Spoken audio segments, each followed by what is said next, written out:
భక్తి సాధనలలో పూజ గురించి తెలుసుకున్నాం. పూజా విధానం మనకి తెలియకపోయినా తెలిసిన పూజలు చేస్తున్నప్పుడు కనీసం మానసాన్ని అక్కడే కట్టిపడేయటం ముఖ్యం అని అర్థం చేసుకున్నాం. భక్తులకు సేవ చేసి వారి సాధనకు సహకరించే విధంగా సంచరించడం కూడా దైవ కార్యమే అని నమ్మిన వారు ఉన్నారు. అది నిజమే. అసలు ఈ ఆత్మ అంటే ఏమిటి, పరమాత్మ ఎవరు అని శోధించిన వారే చాలా గొప్పవారని అనుకోవద్దు. అది వారి స్థాయి. అది ఎక్కువ తక్కువ అని తెలుసుకోవడానికి ఇదేమీ వ్యాపార వాణిజ్యాలు కావు. ఆధ్యాత్మిక సాధనలు.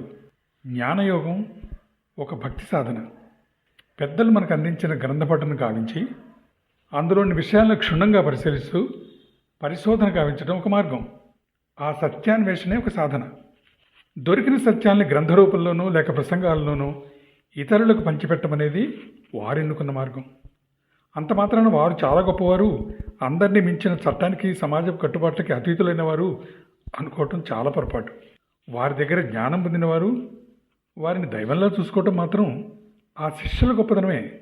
అలా గురువుల మీద ఆధారపడటం శరణాగతి. కంటికి కనిపించిన దైవశక్తికి శరణాగతి అవుతారు కొందరు.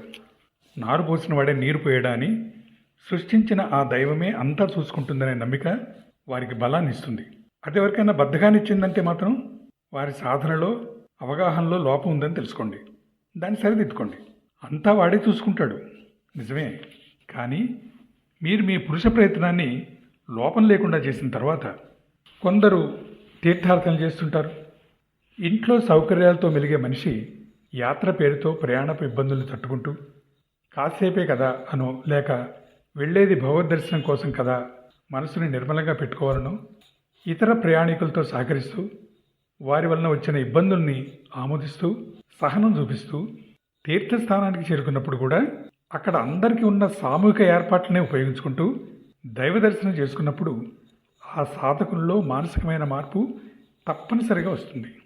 కొందరు భజనల్లో పాల్గొంటారు. వారానికి ఒకసారి తప్పనిసరిగా భజన ఏర్పాటు చేసుకొని అందులో తాదాత్మ్యతను చెందుతారు. ఆ సమయంలో మనో నిర్మలత్వాన్ని నిశ్చలత్వాన్ని పొందుతారు. భజనలో నోటితో పాడటం, చేతులతో తాళం వేయటం, పాటను గుర్తు చేసుకుంటూ మనస్సుని ఆయన స్వరూపం మీదనే నిలపటం చేయటం వలన మనస్సులోని ఆందోళనలు, నిరాశలు, కష్టాల భారాలు తాత్కాలికంగా ఉపశమనం పొందుతాయి. అలా నిత్యము చేయటం వలన పూర్తిగా మార్పు చోటు చేసుకుంటుంది వారి మానసంలో. స్తుతించటం, కీర్తించటం భగవంతుని విశేష గుణగణాలను మనకు గుర్తు చేస్తాయి. అది పొగడత కాదు, దేవుణ్ణి మంచి చేసుకోవటం కాదు. భగవంతుడు ఆశ్రిత పక్షపాతి అని ఎందుకన్నారంటే ఆ సాధనను మీరు చేపట్టడం కోసమే కానీ నిర్గుణుడికి గుణాన్ని ఆపాదించడం కాదది. ఏ ఆకారము లేదంటే మనసు దేని మీద నిలుస్తుంది? ఏ గుణము లేకపోతే మీ దృష్టిలో కథానాయకుడు ఎలా అవుతాడు? సర్వశక్తివంతుడిగా మీకు చెప్పకపోతే మిమ్మల్ని రక్షిస్తాడని ఎలా అనుకుంటారు? అందువల్ల దేవుణ్ణి అలా చిత్రీకరించవలసి వచ్చింది మీకోసం, మీ సాధన కోసం. భగవన్నామాన్ని నిరంతరం భజించటం అంటే జపించడం కూడా మీ మనస్సుని నిశ్చలంగా ఉంచుకోవటానికే. భగవంతుని మీద మనస్సు నిలిస్తేనే కదా భక్తి కలిగేది. దీక్ష అంటే ఒక పూజా విధానాన్ని అనుకున్నన్ని రోజులు నాగా లేకుండా చేయటం. ఏ అవంతరం వచ్చినా, ఆరోగ్యం కానీ ఆర్థిక సమస్యలు కానీ ఉన్నా, సామాజికంగా ఎన్ని ఉడుదుడుకులున్నా ప్రతిరోజు తప్పనిసరిగా పెట్టుకున్న ఆ ఆధ్యాత్మిక సాధన చేస్తూ దీక్షాకాలమంతా గడపటమే వారు చేయాల్సింది. ఎంత మంచి సాధనైనా పాడు చేయటానికి ఎన్నో వంకలు వెతికి పెడుతుంది మనస్సు. అందుకే దానికి ఆ అవకాశం ఇవ్వకుండా దీక్ష అని పెట్టుకున్న ఆ మండలం రోజుల్లో చాతుర్మాసమో లేక కార్తీకం కానీ మార్గశిర మాసం ఒకటో, సప్తాహమనో, ఏకాహమనో ఏదో ఒక సమయాన్ని పెట్టుకొని ఆ రోజుల్లో ఎటువంటి వంకలకు లొంగకుండా సాధనను సుసంపూర్ణం చేయటమే దీక్ష అంటే. అందుకే దీక్ష ప్రారంభించేటప్పుడు దీక్ష విరమణకు కూడా ప్రాధాన్యత ఉంటుంది. వ్రతాలు క్రతువులు చేయటం కూడా కొన్ని రోజుల కోసమే ఉంటుంది. అయితే అవి ఒక ప్రయోజనాన్ని ఆశించి దానికోసం చేయడం జరుగుతుంటుంది.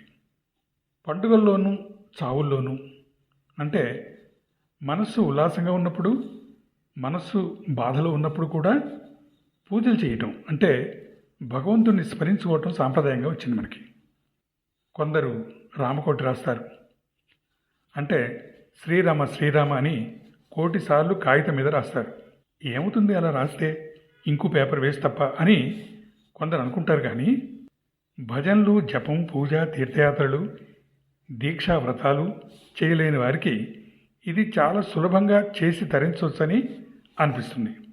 చెయ్యలేకపోవటం అన్నదానికి చేసే విధానం తెలియకపోవటం ఒక్కటే కాదు, శరీరం సహకరించకపోవచ్చు, వృద్ధాప్యం అడ్డు రావచ్చు, ఆర్థిక స్తోమత కానీ స్వేచ్ఛ కానీ లేకపోవచ్చు, పని ఒత్తిడి వలన మిగిలిన భక్తి సాధనలు చేపట్టకపోవచ్చు. అలాంటి వారు రామకోటిని లేక కోటిసార్లు సాయి నామాన్ని రాస్తున్నవారు ఉన్నారు. సౌలభ్యం కోసం ఒక్కో పుటలో గళ్ళు గీసి అవన్నీ నింపితే ఎన్నిసార్లు చేసినట్లు అవుతుంది అన్నది లెక్క తెలుస్తుంది. ఉత్సాహంగా కూడా ఉంటుంది. అయితే రాస్తున్నప్పుడు ఎలా రాయాలి అన్నది చెప్తారు. ప్రతిసారి దైవనామాన్ని కాగితం మీద పెడుతున్నంతసేపు ఆ దైవమే మనసులో ఉండాలి. ఏదో నింపేద్దాం పేజీల్ని అని చూడకూడదు. దస్తూరి బాగుండాలి అని చెప్తారు. అంటే నింపటానికి కంగారు చూపించి చేతులు కడిగేసుకోకుండా ఎక్కువసేపు ఆ ధ్యాసలోనే ఉండే అవకాశం ఉంటుంది. కొందరు దాన ధర్మాలు చేస్తుంటారు. అది కూడా భక్తి మార్గమే. మీ భగవంతుని సృష్టిలో లేమి ఉన్నవారిని ఆదుకోవటం ఆ భగవత్ కార్యంలో పాలు పంచుకున్నట్లే అని భావిస్తారు. అలాగే సేవా కార్యక్రమాలు కూడా మానవ సేవ చేసి తద్వారా మాధవ సేవ చేసిన ఫలితాన్ని అనిపించడానికే. హెడ్ ఆఫీస్ నుంచి పెద్ద ఆఫీసర్ కానీ కంపెనీ యజమాని కానీ వచ్చారనుకోండి, ఉద్యోగులంతా వాళ్ళకి కూర్చోటానికి ఆసనం ఇచ్చి వాళ్ళకి తినటానికి తాగటానికి ఏదో ఆహార పానీయాలు ఇస్తారు. ఎవరి ఆసనాలు? ఎవరి డబ్బుతో ఆహార పానీయాలను సమకూర్చారు వారి కోసం? యజమానికి అందించినవన్నీ ఆయన వ్యాపారంలో పెట్టిందే లేక సంపాదించిందే. ఉద్యోగులు తమ సొంత ఖర్చును భరించి సపర్యలు చేయరు. అదేవిధంగా భగవంతునికి సమర్పించినవన్నీ కూడా ఆయన సృష్టిలోనివే. మీరు ఎక్కడి నుంచో తీసుకుని రాలేదు. కానీ ఆ సమర్పించడంలోనే ఉంది భక్తి. ఆయనకే నైవేద్యం పెట్టినా అందులో మీ భక్తి శ్రద్ధలు కనిపిస్తాయి. ప్రసాదం నైవేద్యం పెట్టడానికి ఇంకా ఉన్నాయి కారణాలు. ఇంట్లో వంట తయారు చేసిన తర్వాత దేవుడి దగ్గర పెట్టి ఆ తర్వాత భోజనం చేయటం చాలామంది ఇళ్లలో ఉండేది. అలా చేయటం వలన చేసిన వంటకాలు శుచిగాను శుభ్రంగాను చేయాల్సి వస్తుంది. ఎందుకంటే అది దేవునికి సమర్పించేది కాబట్టి. అలా శుచిగా వండిన ఆహార పదార్థాలు భుజించడం ఆరోగ్యరీత్యా మంచిదే. అంతేకాకుండా అది భగవత్ప్రసాదం అనే భావన అందులో దైవశక్తిని నింపుతుంది. మరో కారణం, సామూహిక పూజా వేడుకల్లో తయారు చేసిన ప్రసాదం అందరికీ పంచిపెట్టడం జరుగుతుంది. అలా అందరూ కలిసి భుజించడం అలవాటు అవుతుంది. సహపంక్తిలో కూర్చొని తినడానికి ఇష్టపడకపోవచ్చు, కానీ ప్రసాదం కోసం మాత్రం అందరూ కలిసే పోటీ పడతారు. ఉన్నదాన్ని అందరూ పంచుకోవటం అనే సాంప్రదాయం తీసుకొచ్చినందువలన ప్రసాదం ఎంత ముట్టింది అన్నది ముఖ్యం కాదు. ఒక్క మెతుకైనా సరే ఎంతో ఆనందంగా తీసుకుంటారు.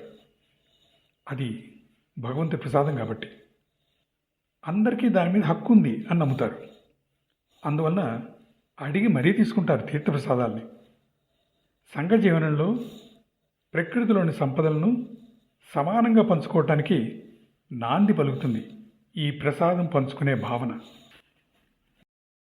భక్తి మార్గాలన్నింటిలోనూ మనిషి ఎదగటానికి, ఆత్మపరిణితి చెందటానికి కావలసిన సౌలభ్యాలున్నాయి. నిత్యం సాధన చేయటం వలన సాధకులకు క్రమశిక్షణ వస్తుంది. మనస్సులో భగవంతుని ఆలోచనే ఉండటం వలన నిర్మలత్వం వస్తుంది. అందరూ ఆ భగవంతుని సృష్టిలో సమానమే అనే భావన వారిలో మానవత్వాన్ని పెంచుతుంది. శరణాగతి వలన నిర్భయత్వం వస్తుంది. నిత్య సాధన వలన నిశ్చలతత్వం పెరుగుతుంది. అంతా ఆయనకే తెలుసు, ఎవరి అర్హతను బట్టి వాళ్ళకి ఇస్తాడు, ఎవరికి ఎప్పుడు ఏమి సమకూర్చాలో ఆయనకి బాగా తెలుసు అనే భావన వలన నిరాశ నిస్పృహల నుంచి దూరం అవుతారు. దాస్య భావన విధేయతను పెంచి తద్వారా బాధ్యతాయుతమైన జీవనానికి నాంది పలుకుతుంది. అన్ని బాధల నుండి విముక్తులవుతారు. ఇంకా ఎదిగి పరిశోధనా క్రమంలో నేను ఎవరు అని శోధించి ఆత్మజ్ఞానాన్ని కూడా పొందుతారు. భగవత్ స్వరూపాన్ని ఎంతో అందంగా వర్ణించారు మన పూర్వీకులు. అందానికి ప్రాధాన్యత ఎందుకు అని నిరసించిన వారు ఉన్నారు. అందం ఉంటేనే ప్రేమ అంటే అందంగా కనిపిస్తే ప్రేమ ఇంకా ఎక్కువ అవుతుంది. మీ చిన్నాళ్ళకి మంచి మంచి దుస్తులు ఎందుకు వేస్తారు? క్రీములు పౌడర్లు ఎందుకు రాస్తారు? ఎలా ఉన్నా మీకు వారి మీద ప్రేమ కలుగుతుంది కదా. కానీ వారిని ఇంకా అందంగా తయారు చేసి ఎంత ముద్దొస్తున్నావే అంటూ ముద్దు పెట్టుకుంటారు. సౌందర్య లహరిలోని అమ్మవారి అంగాంగ వర్ణన కొందరికి నచ్చలేదు. కానీ ఆలోచించండి, తల్లిని మీరు పరిపూర్ణమైన స్త్రీగా భావించరు? సంపూర్ణమైన స్త్రీత్వం కలిగిన అమ్మ మీకు గర్వకారణం కాదు? మీరు ఎలా అనుకుంటే అలాగే ఉంటాడు దేవుడు. ఏ ఆకారంలోనైనా ఊహించండి, ఎంత శక్తివంతుడిగానైనా ఊహించండి, అది మీలో ఉంది, మీ మనసు మీద ఆధారపడింది. విష్ణు అనుకుంటే విష్ణువే, శివుడు అనుకుంటే శివుడే, ఆదిశక్తి అనుకుంటే ఆదిశక్తే. ఏమీ లేదు అంతా ఉట్టిదే అనుకుంటే ఏమీ లేదు. నిజంగానే ఏమీ దొరకదు అక్కడ. మీరు అనుకున్నదే మీ సంకల్పం ద్వారా సంభవిస్తుంది. అటువంటి మీ సంకల్పం దృఢంగా అవటానికి ఈ సాధనలు ఉపయోగపడతాయి.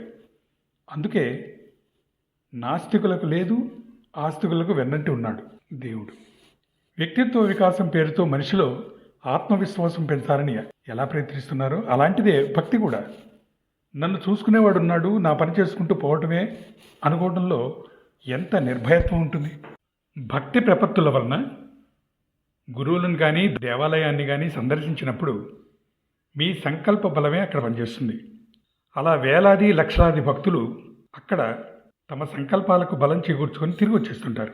కొత్తగా అక్కడికి వెళ్ళిన వారికి కూడా అక్కడి శక్తి ప్రకంపనలు వారి వారి అభిమతాలను నెరవేర్చి వారికి నమ్మకం కలిగేలా చేస్తాయి. దానివల్ల వారు కూడా ఆయా ప్రదేశాలను సందర్శించినప్పుడు ప్రతిసారి తమ సంకల్ప బలంతో వారికి తెలియకుండానే అక్కడ శక్తిని ఉద్దీపింపజేసి వెళుతుంటారు. అలా దేవాలయాలు శక్తివంతంగా కావడానికి ఒక కారణం భక్తులు దాన్ని ఆదరించటమే. అందుకే ఏ ఆదరణ లేక పాడుపడ్డ దేవాలయాల్లోకి వెళ్ళొద్దు అని చెప్తారు. శిష్యులు లేకుండా ఎవరైనా గురువు అవుతారు? గురువుకి ఆ హోదానిచ్చేవారు శిష్యులే. అలాగే భక్తి లేని చోట దైవం లేడు. మరి ఏకలవ్యుడికి ఎవరు నేర్పారు విలువిద్య? అతను ఆచార్యుడిగా భావించిన ద్రోణుడు విద్య నేర్పడానికి నిరాకరించాడు. అయినా ఆయన మీద భక్తి మందగించలేదు ఏకలవ్యుడికి. తాను మట్టితో తయారు చేసిన ద్రోణాచార్యుని ప్రతిమను ఎదురుగా పెట్టుకుని భక్తి శ్రద్ధలతో ఆ ప్రతిమను పూజించి ఆయనే నేర్పుతున్నట్టుగా భావించి విలువిద్య నేర్చుకోవటమే కాదు, ఆ విలువిద్యని ప్రత్యక్షంగా ఆయన దగ్గర నేర్చుకున్న అర్జునుడికే భయం కలిగించే విలుకాడయ్యాడు. మట్టి ప్రతిమ పాఠాలు నేర్పుతుందా? ఏకలవ్యుని సంకల్పశక్తి అక్కడ పనిచేసింది. నిజమైన భక్తి అది. ఏదో అవసరానికి ఒక కోరిక తీర్చమని అడిగి వరాలు పొంది మర్చిపోయే అవసరాల భక్తి కాదది. కోరికలు లేకపోతే మనిషి అవుతాడు అని చెప్తారు. ఎలా పోతాయి కోరికలు? కోరికలను చంపుకోమనటం తేలికే, కానీ ఎలా సాధ్యం అది? ఒక భక్తుడిని దేవుడు అడిగట, నీకేం కావాలో కోరుకు నాయనా అని. అందుకు ఆ భక్తుడు, నువ్వే నావాడివైనప్పుడు నాకింకా ఏం కావాలి స్వామి అన్నట్ట. వంట చేసి పెట్టి ఎప్పుడు అవసరమైతే అప్పుడు వడ్డించే అమ్మ ఉన్నప్పుడు చేసిన వంటలోంచి కొంత తీసి దాచుకోవాల్సిన అవసరం ఏముంటుంది? ఎప్పుడూ కనిపెడుతూ అవసరాలు తీరుస్తున్న తండ్రి ఉన్నప్పుడు ఇది కావాలి అది కావాలి అని అడగాల్సిన అవసరం ఏముంటుంది? జగద్రక్షకుడే మనల్ని చూసుకుంటున్నప్పుడు ఏముంటుంది ఇంకా అడగటానికి? అడిగినా అది నా జ్ఞానం వరకే పరిమితం అవుతుంది. కోరికలు ఎప్పుడుండవంటే మనస్సులో తృప్తి ఉన్నప్పుడు, హృదయం నిండుగా ఉన్నప్పుడు. ఏ కోరిక లేకుండా ఉండటం అనేది సాధ్యం కాదు మొదట్లో. కనీసం మోక్షం కావాలనే కాంక్ష అయినా ఉంటుంది. కానీ నిజమైన భక్తులు అది కూడా ఉండదు. భజించటమే కానీ భుజించటం కాదు ముఖ్యం.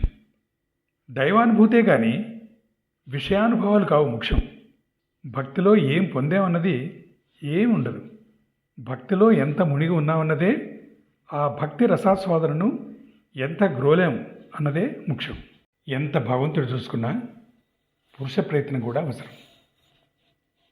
దీన్ని సరిగ్గా అర్థం చేసుకోలేకపోతే భక్తి వాడే కలిగిస్తాడు, పూజ వాడే చేయించుకుంటాడు, వాడి దయ కలగాలి, వాడి దయ కలిగినప్పుడే నన్ను కొండకు రప్పించుకుంటాడు అని ఊరుకుంటారు. భగవంతుని ఆకారం కూడా చూడండి ఎలా ఉంటుందో. అత్యంత శక్తివంతుడే కాక అభయహస్తం, వరదా ముద్రలను చూపుతూ ఆయుధాలను కూడా ధరించి ఉంటాడు. ఆయనకెందుకు ఆయుధాలు?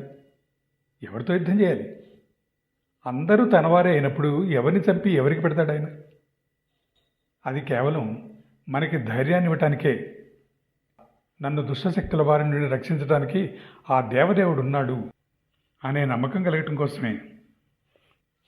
మనిషి ఎదిగినప్పుడు ఎంత తీసుకోగలను, నాకెంత లభిస్తుంది అనే ఆలోచన కంటే నేనెంత ఇవ్వగలను, ఏ విధంగా ఆర్తులను ఆదుకోగలను అనే ఆలోచనే ఎక్కువగా ఉంటుంది. అదే నిజమైన ఎదుగుదల. పెద్దవటం అంటే అదే, కానీ పోటీలు పడి పంతాలకు పోయి సాధ్యమైనంత ఒడిసి పట్టుకోవటం కాదు. అటువంటి తత్వాన్ని బోధించేదే దేవుడికి ఇచ్చిన ఆకారం. ఎల్లప్పుడూ వరాలిస్తాను, నీకు ఏ భయం లేదు అని అందుకు తయారుగా ఉండటమే అభయవరద ముద్రల అర్థం. అయితే మరి ఆయుధాలు కూడా ఉన్నాయి కదా అనుకుంటున్నారేమో. అవి ఎలా ఉన్నాయి? ఎక్కువెట్టి లేవు, కేవలం దగ్గరున్నాయంటే. పాతకాలపు భక్తి సాంప్రదాయ ప్రబోధకుల రచన కాబట్టి రాతియుగం, లోహయుగపు ఆయుధాలున్నాయి, కానీ అవి యుద్ధానికి సిద్ధంగా ఉన్నట్టుగా ఉండవు. అభయహస్తం మాత్రం ఎప్పుడు తయారుగా ఉంటుంది, వరాలు ఇవ్వటానికి కూడా సిద్ధంగా ఉంటుంది. ఆత్మ అనేది భౌతిక హద్దుల్లో లేనిది కాబట్టి పరమాత్మ నుండి విడిపోయినట్టు, తిరిగి అందులో ఐక్యమైనట్టు చెప్పేది మనకు ప్రేరణను కలిగించడానికే. కానీ నిజంగా విడిపోయి వచ్చి తిరుగు ప్రయాణంలో భాగంగా భక్తి సాధన చేసి మోక్ష మార్గంలో ఆ పరమాత్మలో తిరిగి చేరుకోవటం కాదు. పరమాత్మతత్వం అనంతమైన అఖండమైన చైతన్యం. అది విడగొట్టలేంది, ఖండించలేంది. అటువంటిది విడిపోవటం, దూరం అవటం, తిరిగి ఆధ్యాత్మిక సాధన వలన దగ్గరవుతూ తిరిగి లీనమవటం అన్న సిద్ధాంతాన్ని మన కోసం రచించిందే. మన మనస్సుల్ని మనం నియంత్రించుకొని మన జీవితాలను సఫలం చేసుకోవటానికి మన పెద్దలు మనకి ఇచ్చిన సాధనం మాత్రమేనని గ్రహించండి. నర్సరీ నుంచి పీజీ వరకు ప్రవేశం ఉన్న విద్యాలయం లాంటి దేవాలయంలో శక్తి రావడానికి మరో కారణం దేవాలయ వాస్తు, విగ్రహ ప్రతిష్ట, దానిలో చేసిన ప్రాణ ప్రతిష్ట. ఒడి బడి గుడి అన్ని పాఠశాలలే మానవుడికి. అమ్మ ఒడిలో ఉన్నప్పుడే నేర్చుకోవటం మొదలు పెడతాడు. అందుకే సాంప్రదాయాలను తీసుకొచ్చారు. పెద్దలు చేసేది చూసి దానికి గాను అమ్మ ఇచ్చిన అర్థం తెలుసుకొని నేర్చుకుంటారు. ఆ తర్వాత బడిలో లోకజ్ఞాన, విజ్ఞాన, నీతి పాఠాలు, గుడిలో ఆధ్యాత్మిక పాఠాలు నేర్చుకోవడం జరుగుతుంది. బడిలో లాగానే గుడిలో కూడా పరీక్షల గురించి తెలుస్తుంది. జీవితంలోని కష్టాలన్నీ పరీక్షలే అని చెప్తారు. వాటిని ఎదుర్కొన్నప్పుడే అనుభవం, జ్ఞానం వస్తాయి. పరీక్షలే లేకపోతే ఎవరైనా చదువుతారా? మార్కులు చూసుకోకపోతే ఎవరికి వారు ఎంతలో ఉన్నారన్నది ఎలా తెలుస్తుంది? అందుకే మీ జీవితంలో ఎదురయ్యే సమస్యలన్నీ మీకు పరీక్షలు అని చెప్తారు. అవన్నీ ఎత్తులకు ఎదగటానికి అవకాశాలు. పరీక్షలంటే మీకు అవకాశాలు. అవి పరీక్షల బారి నుండి తప్పించుకోవడానికి 2 మార్గాలు ఉన్నాయి. ఒకటి పరీక్షలు ఎగ్గొట్టడం. ఇది చాలా సులువు అనిపిస్తుంది, కానీ మళ్ళీ మళ్ళీ వస్తాయి పరీక్షలప్పుడు. రెండవది ఆ పరీక్ష పాస్ అవ్వటం, ఉత్తీర్ణులు అవటం. ఉత్తీర్ణులు అవటం వల్ల తిరిగి ఆ పరీక్ష ఉండదు. అందువల్ల జీవితంలోని పరీక్షలను సమ్మతించి వాటి నుండి ఉత్తీర్ణులై పై తరగతికి ఎదగండి అని చెప్పారు మన పెద్దలు. కాబట్టి కష్టాల్లో ఉన్నాను, ఎలా పైకొస్తాను అనే నిరాశను వదిలేయండి. చివరిగా మరొక విషయం చెప్పకపోతే ఈ ప్రస్తావన పూర్తయినట్టు కాదు. పూజ కానీ, చేపట్టిన మరేదైనా భక్తి సాధన కానీ నిత్య సాధనగా చేసుకోవటం అంటే దాన్ని ఒక అలవాటుగా చేసుకోవటం కాదు. ఒంట్లో బాగులేనప్పుడు కానీ, లేకపోతే ప్రయాణం చేయాల్సి వచ్చినప్పుడు రోజు చేస్తున్న పని చేయలేని సందర్భంలో తీవ్ర మనస్తాపానికి గురవుతుంటారు కొందరు. అయ్యో, రోజు చేసే దీపారాధన చేయలేకపోతున్నానే అని బాధపడుతూ ఇంట్లో వాళ్ళని ఎవరినైనా అర్థించి రోజు పూజ గదిలో దీపం వెలిగించమని చెప్పేవారు ఉన్నారు. పూజ చేయటం వలన వచ్చే లాభం కంటే చెయ్యలేదనే మానసిక వ్యధ చాలా నష్టం చేస్తుందని గుర్తుంచుకోండి. రోజు చేయాలనే పట్టుదల ఉండాలే కానీ అది అలవాటుగా మారి చివరకు వ్యసనంలోకి పరివర్తన చెందకూడదు. అలా అయినప్పుడు మనస్సు పెట్టే క్షోభను భరించలేక చేసి పడేయటం జరుగుతుంది. వ్యసనంగా మారిన అలవాటు కూడా అంతే. చేయకపోతే మనసులో ఉండదు. దాని గొడవ భరించలేక పని చేసి పడేస్తారు. అలా చేయకండి భక్తి సాధనను. ప్రతిష్టాత్మకమైన మన సంస్కృతిలోని భక్తి, పూజ, ధ్యానం, సేవా కార్యక్రమాలను సరిగ్గా అర్థం చేసుకొని మీ స్థాయికి తగ్గ సాధనాన్ని ఎన్నుకొని నిత్య సాధనతో ఆధ్యాత్మిక ఎత్తులను సాధించుకొని కైవల్య ప్రాప్తిని పొందండి. దైవానుగ్రహ ప్రాప్తిరస్తు.